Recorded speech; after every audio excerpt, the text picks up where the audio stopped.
after a very personal experience which I have spoken and written extensively about. My family went through false accusations of dowry and domestic violence. And that's what led me into exploring the absolutely unseen, unheard, unexplored space of men's issues. This was 2012, and my documentary Martyrs of Marriage was on 498 in misuse. When I got aware of how dowry laws are being misused in the country, I thought the least that I could do, because I saw suicide up close and personal, I thought first thing is to tell people that you're not alone, because that's why people, end their life.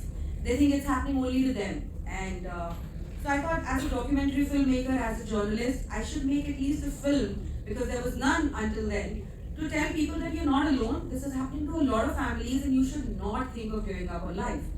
And 2012 is when Nirbhaya happened, and I saw in front of me when 498 was brought in 1983. I was not even born.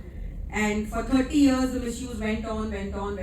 Several Supreme Court judgments came and all of that, but there was very little recourse. In 2012, when the amendments came after Nirbhaya case, as you saw in the documentary, while I was working on 498 and misuse, I started getting calls. I started getting contacts by the, or people started connecting with me saying, we have been falsely implicated in a rape case. And several of these cases that you saw in the documentary, so I think you would understand why people are misusing the law. And I was very concerned, because as a woman, it scares me, and that's pretty much the summing up of the documentary in the end, that 498 misuse went on for so long. Today, I don't know how many of you were aware or are aware of this, but 498 has literally reduced as a joke of a law. It's not doing the purpose, or it's not fulfilling the purpose that it was meant for, to prevent the crime of dowry and to prevent the crime of domestic violence. It's a means to settle the case when a matrimonial dispute happens. I shudder to think if that's what people will start believing 376 as a tool.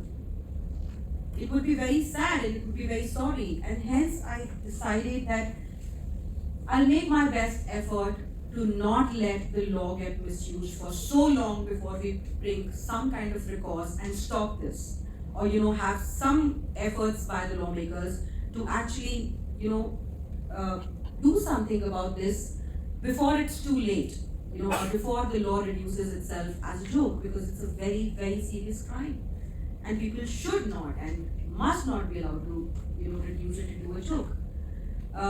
That's the reason I started making India's Son. So that's the reason I started researching on false rape cases. And in October 2021, a very young man contacted me in Gurgaon.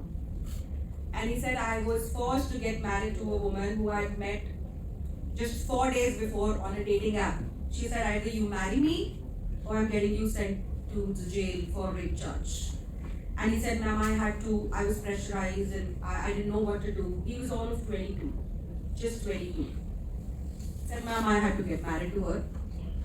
Within 10 days of marriage, she started yelling at me, beating me, and all of that happened. And then she went to the cops again to say that, I've raped her. And then I was called to the police station. And when I landed at the police station, all the police officers started laughing at me. I said, why? He said, they said they were mocking me that what wrong went in your brains that you got married to this girl. She has filed 7 rape cases before you. And he was shocked, and the police officers actually gave him all the numbers of the FIR. So I'm trying to tell you how broken the system has become, that the cops know as a matter of fact that this woman is filing rape cases left, right and center, and they're still entertaining it. I filed a complaint against her. Her name is Ayushi Bhatia. She became quite a popular name after my expose. Even after my complaint, she filed 2 more rape cases. So this woman, and she's only 21, she's not some expert, she's only 21, who got to know that how easy it was to book anyone under rape. And she did that, all of that, 9 rape cases, just 1 year, at 9 different police stations. At present, as I stand in front of you today, I'm dealing with 8 matters like that across India.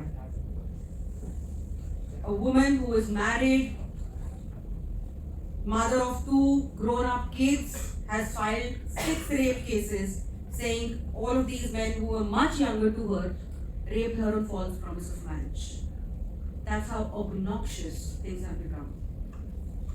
Fighting against a woman right now in Jabalpur, has filed 6 rape cases. Another woman in Jaipur filed false rape cases, false gang rape cases, continues to file cases.